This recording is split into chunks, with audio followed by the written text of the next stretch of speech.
Hello everyone, you are welcome in today's class. Today's class topic from 10th class Geography. Chapter name is Manufacturing Industries. Geography के अंदर सबसे लेंथेस्ट chapter है manufacturing industries. One of the interesting है, one of the easy है और यहाँ से board के बहुत सारे क्वेश्चन पिकअप किए जाते हैं. थोड़ी सी क्लास लंबे होने वाली है तो कीप पेशेंस, क्योंकि बहुत सारे इसमें बोर्ड के क्वेश्चन है डिफरेंट वे में पूछे जाते हैं पर लगभग उनका आंसर कॉमन होता है. तो लेट्स वी स्टार्ट. सबसे पहला टॉपिक है कि मैन्युफैक्चरिंग होता क्या है. मैन्युफैक्चरिंग एक प्रोसेस है. मैन्युफैक्चरिंग क्या है? एक प्रोसेस है जिसके अंदर हम क्या करते हैं, convert the raw material into the finishing और सेमी फिनिशिंग गुड्स. तो हम लिखेंगे it is the process to convert raw material into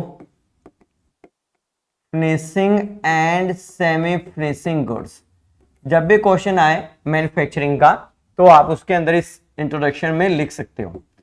finishing goods वो गुड्स होते हैं जिसको आप डायरेक्टली कंज्यूम कर लेते हो, उसको हम फिनिशिंग गुड्स बोलते हैं. और सेमी फिनिशिंग गुड्स वो गुड्स होते हैं जो आपके डायरेक्टली कंज्यूम ना होके दूसरी किसी इंडस्ट्रीज के द्वारा यूज किए जाते हैं. जैसे कोई प्लास्टिक बनाने वाली इंडस्ट्रीज है तो प्लास्टिक बनाने के लिए पेट्रोकेमिकल चाहिए. और पेट्रोकेमिकल किससे बनता है? आपका पेट्रोलियम. पेट्रोलियम किस में निकाला जाता है? क्रूड ऑयल में. उसको रिफाइन करके पेट्रोकेमिकल. तो पेट्रोकेमिकल क्या हुआ यहाँ पे? Semi finishing goods. और ये हमेशा किस पे होता है भाई? On large scale. तो उसी को हम क्या बोलते हैं? Manufacturing industries. इसके आप एग्जांपल लिख सकते हो दो से ज्यादा भी लिख सकते हैं पर दो मेनली है. पहला जो एग्जांपल लिखोगे शुगर इंडस्ट्रीज. तो आपने बहुत सारी शुगर फैक्ट्रीज देखी होंगी, वो सारे एग्जांपल हैं किसकी? मैन्युफैक्चरिंग इंडस्ट्रीज की. और one of the biggest industries iron and steel industries, जो आयरन और को कन्वर्ट करती है आयरन में और किसके अंदर? स्टील के अंदर. अब बिगेस्ट क्वेश्चन है इंपॉर्टेंस क्या है इसकी. एक बात तो ये समझ लीजिए, दुनिया की मोस्ट ऑफ द जो डेवलप कंट्रीज है वहां पे मैन्युफैक्चरिंग इंडस्ट्रीज का सबसे इंपॉर्टेंट रोल है. उसके दो तीन फैक्टर आप समझ सकते हो. जैसे रॉ मटेरियल के कंपैरेटिव में फिनिशिंग और सेमी फिनिशिंग गुड्स की वैल्यू ज्यादा होती है. तो ये आपकी कंट्री को कैसे हेल्प करता है? पहला form, to improve the economy. आपके देश के जो इकोनॉमिक कंडीशन है उसको इंप्रूव करता है. Improve the economy in forms of GDP. GDP आप ऑलरेडी पढ़ चुके हो. जीडीपी का मतलब है ग्रॉस डोमेस्टिक प्रोडक्ट. आपके देश के अंदर जो भी प्रोड्यूस होता है उसकी एक वैल्यू होती है. उस वैल्यू को टोटल करने के बाद जीडीपी बनती है. और ये जीडीपी को दो तरह से बेनिफिट देती है. पहला इन साइज और दूसरा ग्रोथ रेट. जैसे आप कई बार सुनते होंगे जीडीपी का ग्रोथ रेट एक्सपेक्टेड अब की बार ये रहेगा. अब हमारे देश के अंदर रॉ मटेरियल 10 रुपीज का है. हमने इंडस्ट्रीज लगाई, उसी 10 रुपीज के रॉ मटेरियल को कन्वर्ट कर दिया फिनिशिंग गुड्स में. अब उसकी वैल्यू हो गई है 20 रुपीज. तो हमारी जो जीडीपी पहले 10 रुपीज थी अब कितने की होगी? 20. और जीडीपी ग्रोथ कितना हो गया? 100% इंक्रीज हो गया. Second one, to make the agriculture modernisation. तो आपके जो एग्रीकल्चर है उसको ये क्या करती है भाई? मॉडर्नाइजेशन में कन्वर्ट करती है. मॉडर्नाइजेशन का मतलब है कि आपकी जो एग्रीकल्चर है it use the modern input of agriculture. अब modern input of agriculture means कि जैसे fertilisers, chemical, pesticides, modern tools of agriculture है. तो ये सारे कौन बनाती है? आपकी मैन्युफैक्चरिंग इंडस्ट्रीज. जितना ज्यादा modern input of agriculture use करोगे उतना ही ज्यादा क्या इंक्रीज होगा? आपका प्रोडक्शन इंक्रीज होगा. प्रोडक्शन इंक्रीज होगा, जीडीपी इंप्रूव होगी, आपके देश का इकोनॉमिक कंडीशन, लिविंग स्टैंडर्ड बेहतर होगा. तीसरा, to create the more opportunity for employment. जितनी ज्यादा इंडस्ट्रीज होंगी उतनी ज्यादा डिमांड बढ़ेगी किसकी? लेबर की. और लेबर किस फॉर्म में डिमांड कर सकती है? दो फॉर्म में. पहला, इंडस्ट्रीज रिक्वायर्ड टू. इंडस्ट्रीज को किस चीज की जरूरत होती है? स्किल लेबर, जिनको टेक्निकल नॉलेज हो. It hire the engineer, accountant, इनको. और दूसरी किसकी जरूरत होती है भाई? अनस्किल्ड लेबर की. उसको इनकी भी जरूरत पड़ती है. तीसरा, आपके देश के अंदर फोर्थ वन, जितना ज्यादा मैन्युफैक्चरिंग बढ़ेगा तो इससे क्या होगा बेटे? Increase the international trade. क्योंकि जो आपके देश के अंदर मैन्युफैक्चर हो रहा है उसको आप अपने देश की नीड्स के अनुसार अपने देश में रख लोगे. जो रहता है उसको क्या कर दोगे? इंटरनेशनल एक्सपोर्ट कर दोगे. जितना ज्यादा इंटरनेशनल ट्रेड बढ़ेगा उतना ही आपको फायदा मिलेगा. पहला, आपके देश को फॉरेन एक्सचेंज मिलेगा क्योंकि आप जिस कंट्री को एक्सपोर्ट करोगे वो कंट्री अपनी करेंसी में आपको पे करेगी। आप उसके ऊपर कंडीशन भी लगा सकते हो कि हमें डॉलर में चाहिए, पाउंड्स में चाहिए, यूरो में चाहिए। दूसरा, इससे क्या होगा, पॉलिटिकल रिलेशनशिप इंप्रूव होंगी, इंप्रूव द रिलेशनशिप। और सबसे बड़ी बात कि आपकी करेंसी की वैल्यू इंक्रीज होगी, क्योंकि इंटरनेशनल ट्रेड भी एक पैरामीटर है किसी भी देश की कंट्री का करेंसी का वैल्यू क्या रहेगा। इसके अलावा और अदर बेनिफिट्स क्या हैं इससे? अदर बेनिफिट्स, आपके देश के लोगों का लिविंग स्टैंडर्ड इंप्रूव होगा। द रीजन इज बिहाइंड, क्योंकि पैसे आ रहे हैं। सेकेंड वन, इंफ्रास्ट्रक्चर डेवलप होगा। जितनी ज्यादा मैन्युफैक्चरिंग इंडस्ट्रीज होंगी उतनी बेसिक सर्विसेज की डिमांड बढ़ेगी और उतना ही ज्यादा इंफ्रास्ट्रक्चर आपका डेवलप होगा। ये वो बेसिक पॉइंट्स हैं, यू कैन राइट डाउन कि how to the manufacturing industries important for a country, या फिर किसी भी देश की डेवलपमेंट का प्री कंडीशन है मैन्युफैक्चरिंग। तो you write about all that. अब इसके अंदर 3 नंबर का क्वेश्चन आता है। क्वेश्चन क्या आता है कि agriculture and industries, agriculture and industries go hand in hand. It means, इसका मतलब ये हुआ कि दोनों का डेवलपमेंट इंटर कनेक्टेड है। अगर एग्रीकल्चर का डेवलपमेंट हो रहा है तो किसका डेवलपमेंट होगा? इंडस्ट्रीज का भी डेवलपमेंट होगा। और अगर इंडस्ट्रीज का डेवलपमेंट हो रहा है तो देश के अंदर क्या होगा? एग्रीकल्चर का डेवलपमेंट होगा। पहला पॉइंट आप लिखोगे raw material. There are the several industries depends upon the agriculture for getting the raw material. तो इंडस्ट्रीज क्या है भाई? डिपेंड है किसके ऊपर? Depends upon agriculture. Reason is behind, क्योंकि जो भी वो मैन्युफैक्चरिंग करेंगे उसको रॉ मटेरियल चाहिए, और रॉ मटेरियल कौन प्रोवाइड करेगा? एग्रीकल्चर। जैसे आपकी शुगर इंडस्ट्रीज होगी, जूट, कॉटन इंडस्ट्रीज, और जितने भी आपकी फूड इंडस्ट्रीज हैं, कॉस्मेटिक इंडस्ट्रीज हैं, बहुत सारी इंडस्ट्रीज हैं, they are directly depend upon the agriculture. Second, ये कहता है कि agriculture also require to the modern input. तो मॉडर्न इनपुट के लिए डिपेंड्स अपॉन इंडस्ट्रीज। एग्रीकल्चर किसके ऊपर डिपेंड है भाई? इंडस्ट्रीज। अभी हमने देखा कि आपके एग्रीकल्चर को क्या चाहिए? HYV seeds, fertilisers, chemicals and pesticides. तो ये सारे रिक्वायर्ड हैं किसके द्वारा? एग्रीकल्चर के द्वारा। और ये सारे कौन बनाएगा? आपकी इंडस्ट्रीज बनाएंगी। तो और इससे क्या होगा? एग्रीकल्चर में प्रोडक्शन बढ़ेगा, प्रोडक्शन बढ़ेगा तो अवेलेबिलिटी ऑफ रॉ मटेरियल बढ़ेगा। ये आप लिख लेना, depends upon industries. Third one, output. अब एग्रीकल्चर जो भी इंडस्ट्रीज मैन्युफैक्चरिंग करती है बहुत सारी चीजें, तो इंडस्ट्रीज जो मैन्युफैक्चरिंग कर रही है उसको किसको सेल आउट करेगी? एग्रीकल्चर को। तो इंडस्ट्रीज डिपेंड्स अपॉन, ये क्या है भाई? दोबारा से डिपेंड है किसके ऊपर? Upon agriculture. क्या करने के लिए? For selling their products. जो भी वो प्रोडक्ट्स बना रही है वो किसको सेल आउट करेगी? एग्रीकल्चर को, जो हमने वहां पे लिखा है। अगर उस देश में एग्रीकल्चर नहीं है तो वो एक्सपोर्ट करेगी, एक्सपोर्ट करेगी तो उससे भी फायदा है। तो यहां पे सिंपल हुआ, एग्रीकल्चर और industry depends upon each other और their development are the correlated. Next, इसके अंदर क्वेश्चन आता है टाइप्स ऑफ इंडस्ट्रीज। यहां से 1 मार्क का क्वेश्चन कई बार CBSE के द्वारा पूछा गया है।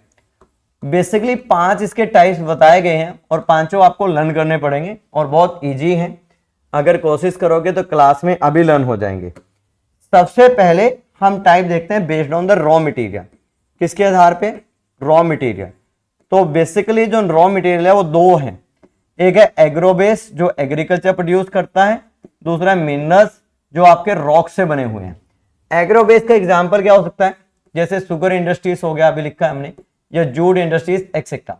मिनरल बेस में लिख लो आप iron and steel industries, you can right. Second लिखते हैं बेसिस ऑन द रोल, कि वो जो इंडस्ट्रीज है उसका रोल क्या है। रोल का मतलब है कि वो जो प्रोडक्ट बनाती है वो कैसे आगे कोरिलेट करता है। सबसे पहले रोल के अंदर आप लिखोगे कि there is a industries which known as the base industries. Base industries वो इंडस्ट्रीज होती हैं which provide the raw material to the other industries. इसका मतलब ये जो इंडस्ट्रीज है वो क्या बनाएंगी भाई? सेमी फिनिशिंग गुड्स बनाएंगी which is use by the other industry, दूसरी इंडस्ट्रीज को यूज करेंगे। इसका आप एग्जांपल लिख सकते हो पेट्रोकेमिकल इंडस्ट्रीज, जो यूज किया जाता है पेंट्स बनाने में, प्लास्टिक बनाने में, डाई के अंदर, कलर्स के अंदर। सेकेंड वन ये बोलता है फिनिशिंग इंडस्ट्रीज। फिनिशिंग इंडस्ट्रीज का मतलब ये है कि ऐसी इंडस्ट्रीज जो प्रोडक्ट बनाए और डायरेक्टली कंज्यूम बाय कस्टमर्स। जैसे कि अभी मैं ये इंटरेक्टिव पैनल है उसको यूज कर रहा हूं, तो ये किसका एग्जांपल है भाई, आपका फिनिशिंग इंडस्ट्रीज का है। तीसरा आता है बेस्ड ऑन कैपिटल। कैपिटल का मतलब ये है कि आपने इन्वेस्टमेंट कितना किया है। तो कैपिटल के आधार पे दो हैं, पहले को कहते हैं स्मॉल स्केल इंडस्ट्रीज और second one is the large scale industries. Small scale industries में क्या होती है, इन्वेस्टमेंट अप टू 1 करोड़ और इसमें होती है मोर देन 1 करोड़। इसका मतलब आपको 1 CR याद रखना है। इसके अंदर जो इंडस्ट्रीज लगेंगी वो स्मॉल स्केल होंगे, इसमें लार्ज स्केल। जैसे कोई आप ऑटोमोबाइल इंडस्ट्रीज लगाना चाहते हो तो 1 करोड़ में नहीं लगेगी, पर आप कोई फ्लोर मिल लगाना चाहते हो तो आप 1 करोड़ में लगा सकते हो। नेक्स्ट वन इसके अंदर आता है बेस्ड ऑन प्रोडक्शन, कि ये जो प्रोडक्ट बनाती है उसका साइज क्या है। इसके आधार पे दो हैं, एक आती है आपकी लाइट इंडस्ट्रीज। लाइट इंडस्ट्रीज वो होती है जो स्मॉल प्रोडक्ट बनाती है। क्या बनाती है भाई, स्मॉल गुड्स बनाती है। जैसे ये मैं लिख रहा हूं पेन टाइप, तो you can right the example. Cosmetic इसका एग्जांपल होगा, मोबाइल फोन होगा जिनका वेट और साइज कम है। एक होती है हैवी इंडस्ट्रीज। कौन सी होती है, हैवी इंडस्ट्रीज। हैवी इंडस्ट्रीज के अंदर जो होता है उसमें क्या होता है, आपके बिग गुड्स होते हैं, बड़े बड़े गुड्स होते हैं। जैसे आयरन और स्टील इंडस्ट्रीज हो गया, ऑटोमोबाइल इंडस्ट्रीज हो गया। ये बेसिकली 4 टाइप्स हैं किसके, आपके types of the industry. First one raw material, second one based on the role, capital and production.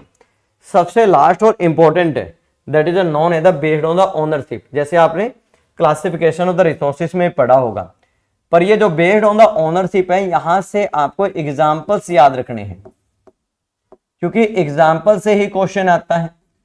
और एग्जाम्पल आज के टाइम में MCQ आएंगे, तो MCQ के अंदर ऑप्शन दे देंगे कि आपको आइडेंटिफाई करना है कि कौन सी टाइप ऑफ द इंडस्ट्रीज है। सबसे पहले इसमें आती है प्राइवेट इंडस्ट्रीज। प्राइवेट इंडस्ट्रीज वो इंडस्ट्रीज हैं which are the controlled by the individual, या फिर पार्टनरशिप में होगी, control by individual.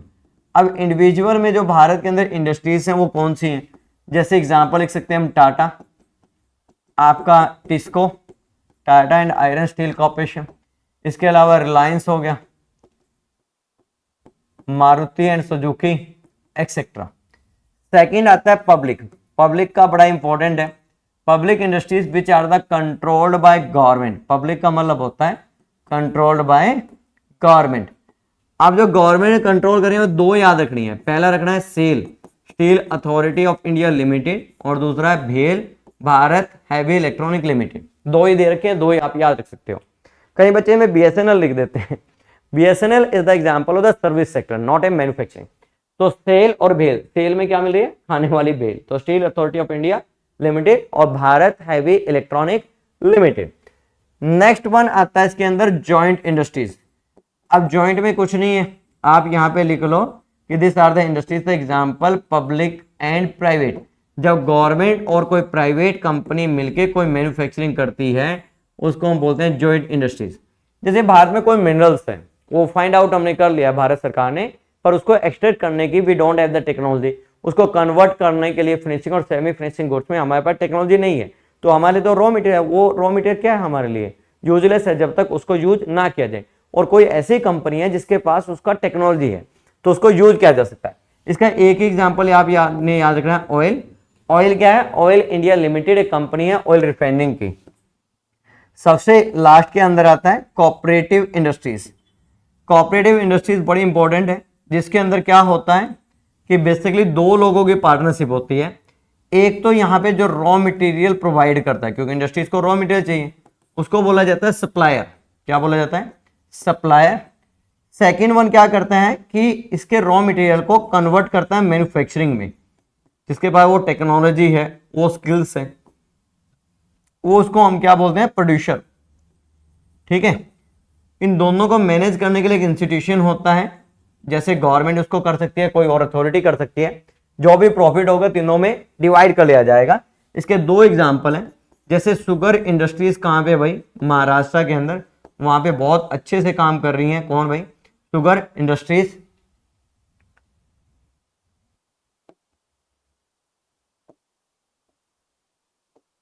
Maharashtra.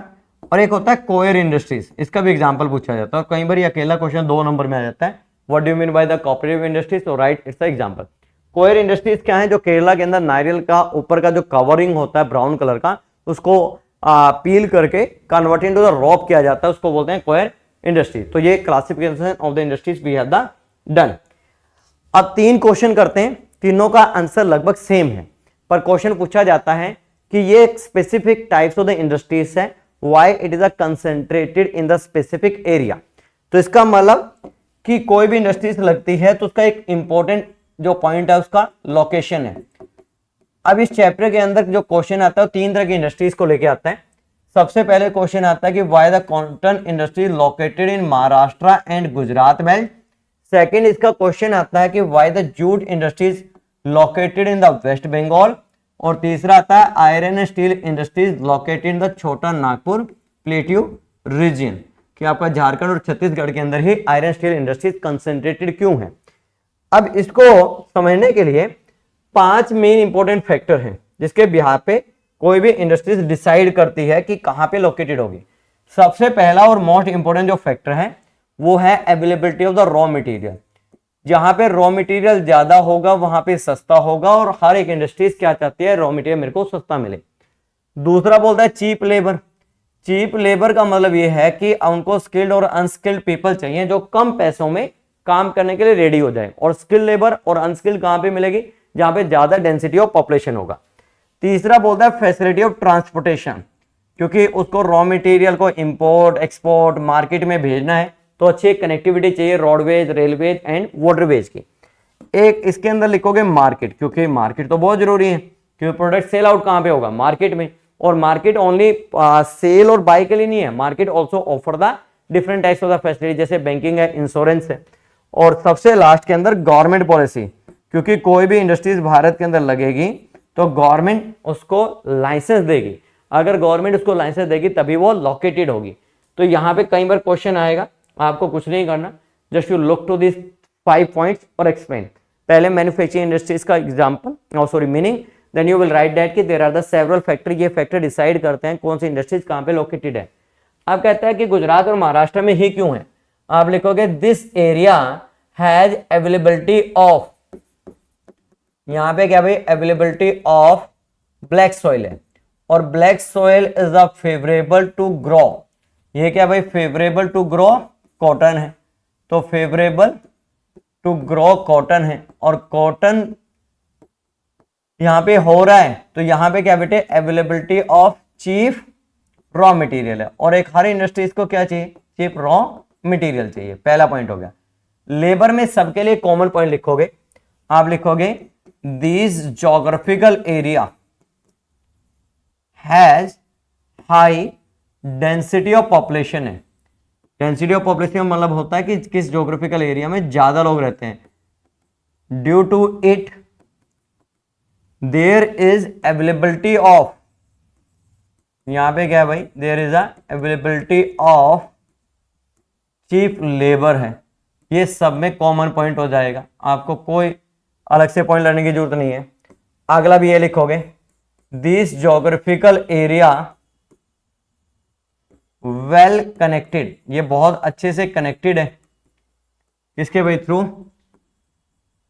Roadways, roadways अच्छा है, रेलवेज अच्छा है, रेलवे की कनेक्टिविटी बहुत अच्छी है, एंड वाटरवेज, क्योंकि कुछ चीजें आपको इंटरनेशनल एक्सपोर्ट करना है तो उस कंडीशन में you need to the cheapest means of transportation. वो आपको किससे मिलेगा? वाटरवेज से मिलेगा। किससे मिलेगा? वाटरवेज से मिलेगा। ठीक है। हाँ, इसमें एक चीज और ध्यान रखनी है, जब यहां पे लिखोगे तो वाटरवेज में इसका एग्जांपल कॉटन का आपका मुंबई पोर्ट लिखोगे कि यहाँ पे अवेलेबिलिटी है किसकी, मुंबई पोर्ट की। यहाँ पे किसके है भाई, आपका हुगली पोर्ट है, कोलकाता पोर्ट है, उसके लिखोगे। और यहाँ पे आप लिखोगे पैरादीप। पैरादीप एक पोर्ट है कहाँ पे, आपका उड़ीसा के अंदर, which can be used to export the other countries market. आप लिखोगे this geographical area is a well connected with market, connected with market. और मार्केट क्या करती है? Offer the different types of services, ये ऑफर करती है डिफरेंट टाइप ऑफ सर्विसेज। अब वो डिफरेंट टाइप ऑफ सर्विसेज कौन सी हो सकती हैं? जैसे हर एक इंडस्ट्रीज को बैंकिंग चाहिए तो बैंकिंग ऑफर करेगा मार्केट। दूसरा यहाँ पे क्या चाहिए, इंश्योरेंस, क्योंकि आपकी इंडस्ट्री को इंश्योरेंस कंपनी भी चाहिए। साथ में अकोमोडेशन फैसिलिटीज ऑफर करेगा आपका मार्केट, और ये एरिया कनेक्टेड है। गवर्नमेंट के लिए आप लिखोगे yes this area is favourable, जो भी आपकी इंडस्ट्रीज है, टू एस्टेब्लिश दिस इंडस्ट्रीज, मतलब जो भी इंडस्ट्रीज का नाम है उसका नाम लिख दोगे industries due to government policy, क्योंकि गवर्नमेंट इस एरिया में इंडस्ट्रीज को एस्टेब्लिश करने के लिए अलाउ करती है। जूट का आप लिखोगे वेस्ट बंगाल जो आपका है वो लार्जेस्ट प्रोड्यूसर ऑफ जूट है, लार्जेस्ट प्रोड्यूसर ऑफ जूट है, तो यहाँ पे चीप अवेलेबिलिटी है। और यहाँ पे आप लिखोगे yes there is availability of, यहाँ पे क्या भाई, अवेलेबिलिटी ऑफ मिनरल्स है। और स्पेशली यहाँ पे आप मार्क करोगे जो आपका झारखंड है, छत्तीसगढ़ है, उड़ीसा है, यहाँ पे अच्छा खासा अवेलेबिलिटी ऑफ आयरन ओर है। तो आपने कुछ नहीं करना, 5 पॉइंट्स को ध्यान में रखना, इस इंफॉर्मेशन को आप फिल कर दोगे, आपका आंसर 5 नंबर का रेडी है। 5 पॉइंट याद रखने हैं, raw material, cheap labour, transportation, market and government policy. अब सबसे पहले हम बात करते हैं एग्रोबेस इंडस्ट्रीज की। एग्रोबेस इंडस्ट्रीज में हमारे पास जो इंडस्ट्रीज है सबसे पहले आती है कॉटन इंडस्ट्रीज। कॉटन इंडस्ट्रीज, कोई भी इंडस्ट्रीज आए एक लाइन तो सबके बारे में जरूर लिखने है, it is one of the most important industries है। अब कॉटन भारत के लिए इंपॉर्टेंट क्यों है, उसका कारण क्या है, एक पॉइंट तो ये लिखना है। दूसरा, cotton is the known as a self reliant industries, इसका मतलब इसको लेके जितने भी प्रोसेस है मैन्युफैक्चरिंग की वो सब कुछ भारत में अवेलेबल है। तीसरा आप लिखोगे पहली जो कॉटन मिल है, फर्स्ट कॉटन मिल है वो भारत के अंदर 1854 में बॉम्बे में लोकेटेड की गई थी। कहां पे भाई, बॉम्बे के अंदर लोकेटेड। बस यही 2 पॉइंट है। इंपॉर्टेंट होने के 3 कारण है। एक तो ये सबसे ज्यादा लोगों को एम्प्लॉयमेंट प्रोवाइड करती है, लगभग 35 लाख लोगों को। सेकेंड वन, हम इसको एक्सपोर्ट करते हैं, तो एक्सपोर्ट करने की वजह से ये हेल्पफुल है for getting the foreign exchange. 2 point हो गए। तीसरा ये क्या है, अच्छा खासा शेयर करती है किसके अंदर, आपकी जीडीपी के अंदर, ग्रॉस डोमेस्टिक प्रोडक्ट के अंदर। सेल्फ रिलायंट क्यों है, because all the process related to manufacturing of आपका गारमेंट सारा इंडिया के अंदर हो जाता है। जैसे पहला, सबसे पहले क्या चाहिए, फाइबर। फाइबर का मतलब यहाँ पे कॉटन, फाइबर को कन्वर्ट किया जाता है किसके अंदर, यान। यान मैंने धागा, वो भारत में ही हो जाता है। यान के बाद क्या किया जाएगा, वीविंग, और वीविंग के बाद क्या किया जाएगा, डाई, और डाई के बाद इसको कन्वर्ट कर दिया जाएगा गारमेंट्स के अंदर, स्टिचिंग क्लॉथ के अंदर। ये सारा प्रोसेस भारत के अंदर होता है, इसीलिए इसको क्या बोला गया, सेल्फ रिलायंट इंडस्ट्रीज। तो कॉटन इंडस्ट्रीज को लेके 3 ही बातें आपको याद रखनी है। Just you need to convert into sentence form, your answer will be perfect. Next जो इंडस्ट्रीज है उसका नाम है जूट इंडस्ट्रीज। जूट को लेके 2 बड़ी बातें आप सबसे पहले लिखोगे। पहला तो ये लिखोगे, India is the largest producer of jute. Bharat क्या है, लार्जेस्ट प्रोड्यूसर ऑफ जूट है। India is largest producer of jute है, ठीक है जी। पर इसमें एक पॉइंट लिखोगे, हम सेकेंड लार्जेस्ट एक्सपोर्टर हैं, second largest exporter of jute है।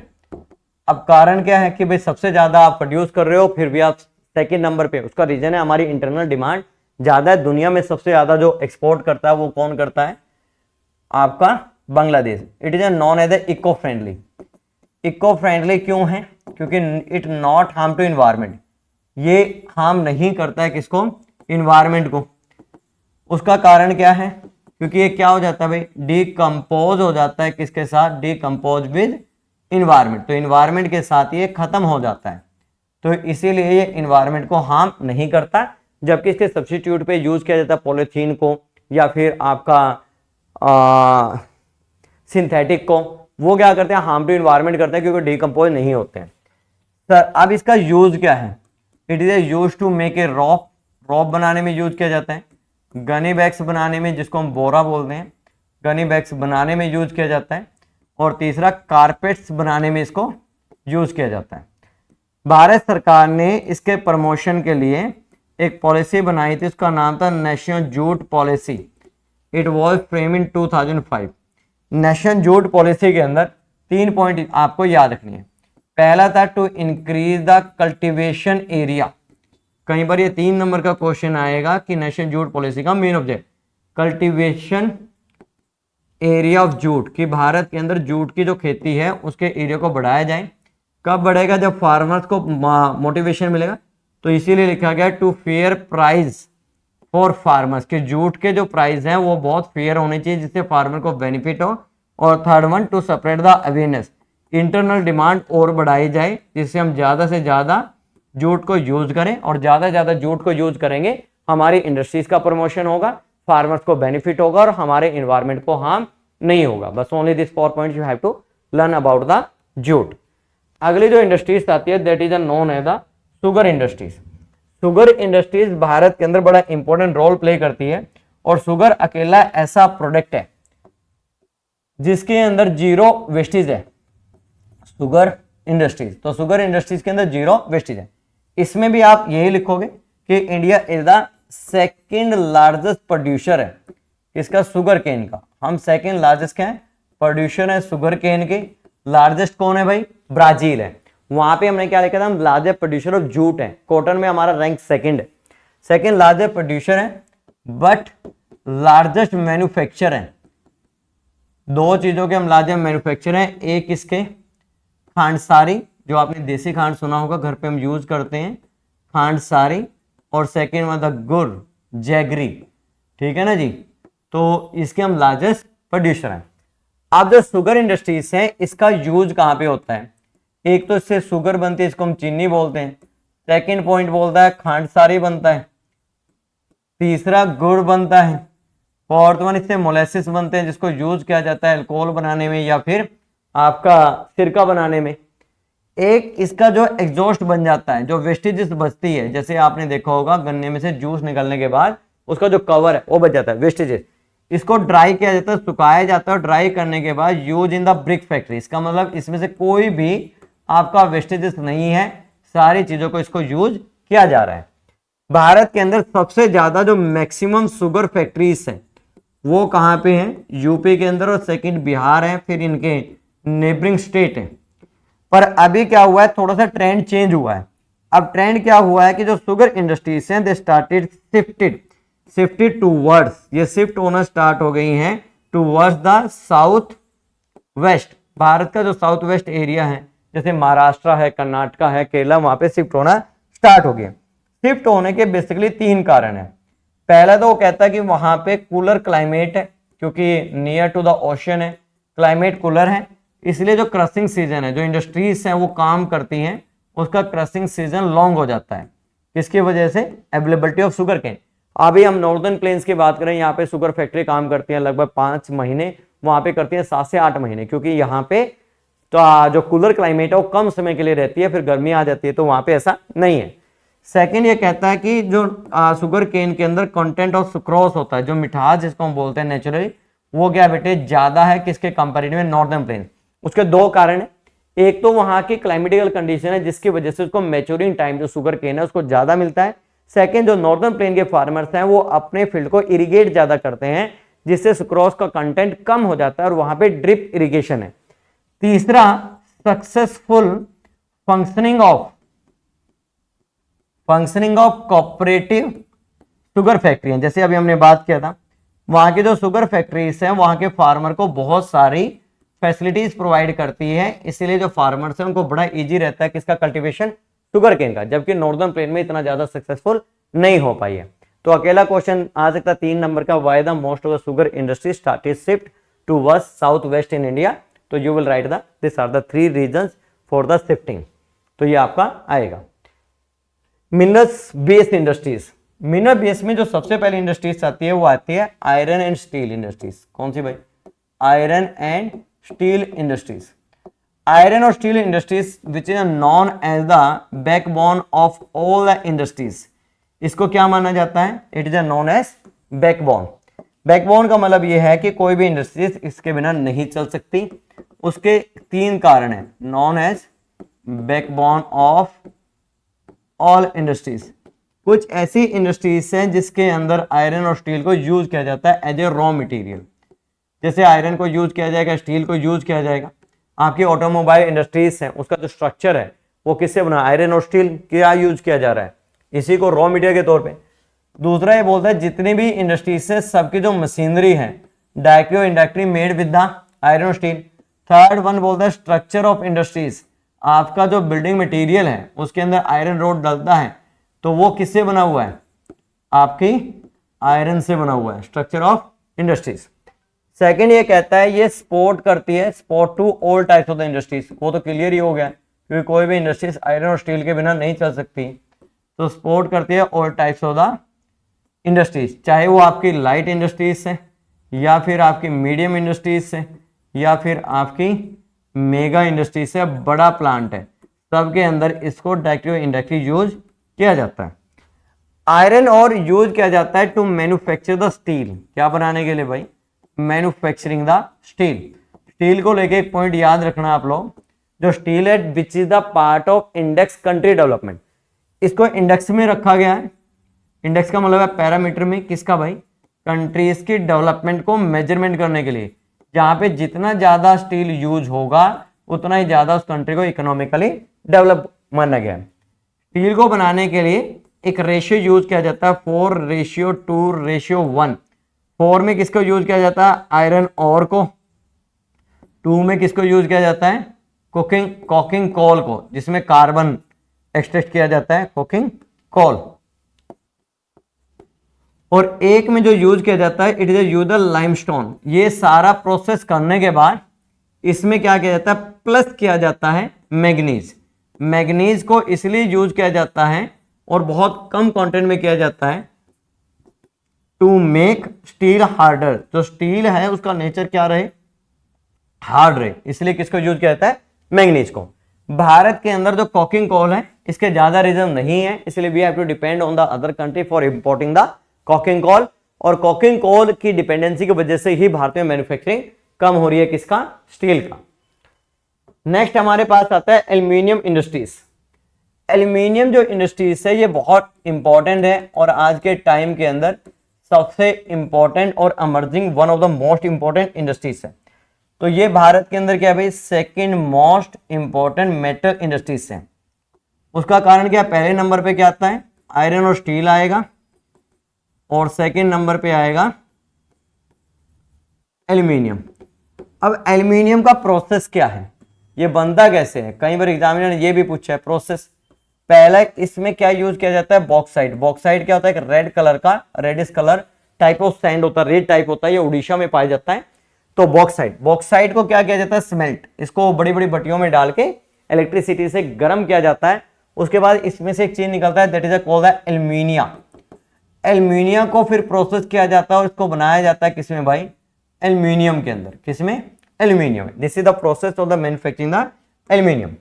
इसकी ज्यादातर इंडस्ट्रीज उस एरिया में अवेलेबिलिटी होती है जहां पे अवेलेबिलिटी ऑफ रॉ मटेरियल और साथ में पावर सप्लाई हो, क्योंकि बड़ी बड़ी भट्टियों को जो हीटअप किया जाता है वो with the help of the electricity किया जाता है। अब ये कहते हैं इसकी फीचर्स क्या है, फीचर्स किसकी, एल्यूमिनियम इंडस्ट्रीज की। पहली फीचर्स है लाइट इन वेट है, लाइट इन वेट है, इसमें वजन कम होता है इन द कंपेरेटिव आयरन और steel. Second one resistance power है, किसकी, resistance of the corrosion. Corrosion का मतलब होता है जंग, जो किसको लगता है भाई, आयरन को लगता है और उसको खत्म कर देता है, किसकी वजह से, कनेक्टिविटी ऑफ वाटर की वजह से। तीसरा क्या है, मेलेबल है। मेलेबल का मतलब होता है कि it can be convert into the thin sheet, आप इसको थिन शीट में कन्वर्ट कर सकते हो। और आज के टाइम में क्या है, इट इज अ सब्स्टिट्यूट। ये क्या भाई, सब्स्टिट्यूट है किसका, ऑफ आयरन एंड स्टील का। आप देखोगे बहुत सारे बिल्डिंग मटेरियल के अंदर आयरन और स्टील के प्लेस पे क्या यूज करना स्टार्ट कर दिया, एल्यूमिनियम को यूज करना स्टार्ट कर दिया। अब इसका यूज क्या है, यूज ऑलरेडी आप मिनरल्स और एनर्जी रिसोर्सेज के अंदर पढ़ चुके हैं। It is use in the electronic industries, जैसे आईफोन के अंदर, आईफोन 14 में भी इसको बनाने के लिए यूज किया था इलेक्ट्रॉनिक इंडस्ट्रीज के अंदर। Second one, it is use to make a wires बनाने के लिए। और तीसरा इसको यूज किया जाता है यूटेंसिल्स। यूटेंसिल्स का मतलब होता है बर्तन बनाने के लिए इसको यूज किया जाता है। और fourth one it is used to make a aircraft. अब एयरक्राफ्ट क्यों? क्योंकि एयरक्राफ्ट के अंदर लाइट मेटल चाहिए, और लाइट मेटल कौन सा आपका? एल्यूमिनियम है। इसका भारत के अंदर सबसे ज्यादा जो इंडस्ट्रीज है वो कहाँ पे है? उड़ीसा में। उसका एक ही कारण है, क्योंकि वहां पे cheap availability of the raw material है, और Orissa the leading producing of the bauxite है। इसके बाद के जो इंडस्ट्रीज आती हैं उनसे 1 मार्क के क्वेश्चन आते हैं, बहुत छोटी छोटी इंडस्ट्रीज हैं, तो उनको हम उसी लेवल पे करेंगे जहां से एमसीक्यू क्वेश्चंस आते हैं, या फिर आपका 2 मार्क का क्वेश्चन आ सकता है। पहले इसके अंदर हम पढ़ेंगे cement industries. Cement industries, cement जो बनता है इसके अंदर रॉ मटेरियल यूज किया जाता है आपका लाइमस्टोन। किसको यूज किया जाता है? लाइमस्टोन को यूज किया जाता है, और लाइमस्टोन से बनाया जाता है।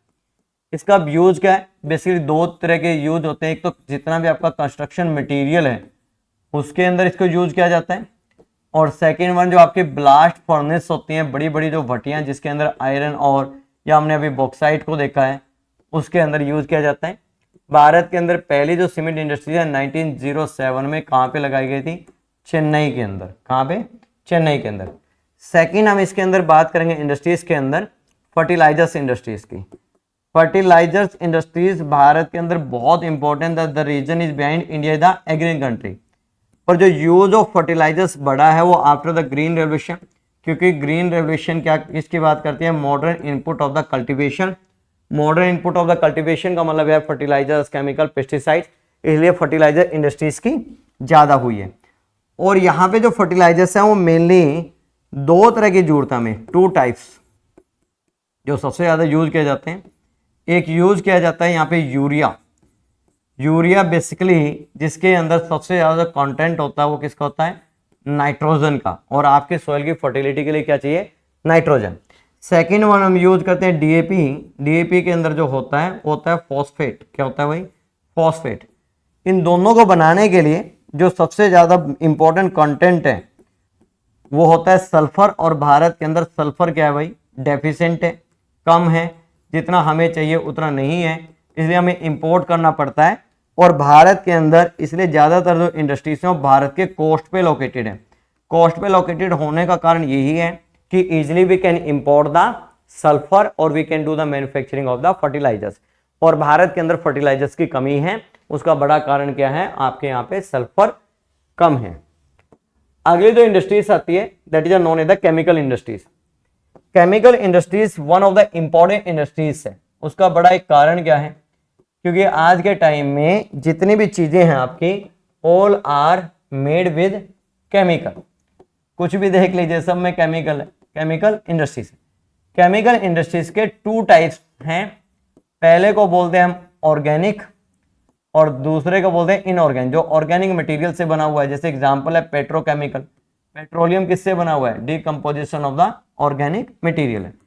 इनऑर्गेनिक वो होते हैं जो आपके रॉक से बने हुए हैं, और इन रॉक से जैसे कि आपका सॉल्ट हो गया, नमक, सोडा एस, कास्टिक सोडा, ठीक है।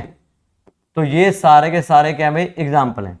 अब ये कहते हैं इसका यूज क्या है? यूज तो मल्टीपल है, पर 3-4 आपको लिखने पड़ेंगे। जैसे पेंट्स बनाने में यूज किया जाता है, प्लास्टिक बनाने में यूज किया जाता है, आपके मेडिसिन को बनाने में यूज किया जाता है। तो ये बहुत सारे यूज हैं, यू कैन राइट एनीथिंग। जैसे कि आपके जितने भी पैकेट फूड आते हैं सब में केमिकल होता है, आपका डाई होता है उसमें होता है, कुछ भी एनीथिंग है। आप तो डायरेक्टली इनडायरेक्टली हर चीज के अंदर केमिकल्स को यूज किया ही जा रहा है। अगली जो इंडस्ट्रीज आती है that is known as the electronic industries. कौन सी है भाई? इलेक्ट्रॉनिक इंडस्ट्रीज है। Electronic industries also one of the most important industries है। उसका कारण क्या है कि इलेक्ट्रॉनिक में सबसे पहले किसको हम इंक्लूड करेंगे? रेडियो को। अब नहीं रहा क्योंकि मोबाइल फोन या टेलीविजन ये भी नहीं रहा, क्योंकि अब क्या आ गया भाई? Mobile phone. और मोबाइल फोन की वजह से डेवलप हो रही है कौन सी industries? Information technology industries. Bharat के अंदर सबसे ज्यादा जो आईटी इंडस्ट्रीज हैं वो कहाँ पे? Located in the capital of Karnataka, Bengaluru के अंदर है। और बेंगलुरु को क्या डिक्लेयर किया गया बेटे? Electronic capital of India. साथ में जो बेंगलुरु है या जितनी भी आईटी है वो एक नई तरह की सर्विसेज जनरेट करती है that is known as the BPO. BPO का मतलब होता है बेटे बिजनेस प्रोसेस आउटसोर्सिंग। जब कोई दुनिया की डिफरेंट इंडस्ट्रीज किसी भी देश से कस्टमर केयर सर्विसेज हायर करती हैं, जैसे भारत में बहुत सारे ऐसे कॉल सेंटर्स हैं जो कस्टमर केयर सर्विसेज प्रोवाइड करते हैं डिफरेंट इंडस्ट्रीज को। तो वो जो कस्टमर केयर सर्विसेज प्रोवाइड करते हैं उसी को बीपीओ बोला जाता है, जो सबसे ज्यादा वीमेन को एम्प्लॉयमेंट देती है। आगे देखिए, अगली इसके अंदर वन ऑफ द लास्ट है that is known as automobiles industries. Automobile industry the related to the vehicles, जो आपके व्हीकल्स हैं उससे रिलेटेड है। और व्हीकल के बेसिक क्लासिफिकेशन 3 किए गए हैं, जैसे कि 2 व्हीलर है, 3 व्हीलर्स है और 4 व्हीलर्स है। 4 व्हीलर्स का तो आप देखते होंगे आपके सिटी के अंदर फ्लड आया हुआ है, हर एक व्यक्ति के पास कार है या नहीं है तो उसकी लेने की इच्छा है, कईयों के पास एक से ज्यादा है। भारत के अंदर ऑटोमोबाइल इंडस्ट्रीज बहुत ज्यादा इंक्रीज हुई है, और वो इंक्रीज क्यों है, यही एक नंबर का क्वेश्चन आएगा। हमने भारत के अंदर न्यू इकोनॉमिक पॉलिसी लेके आई थी।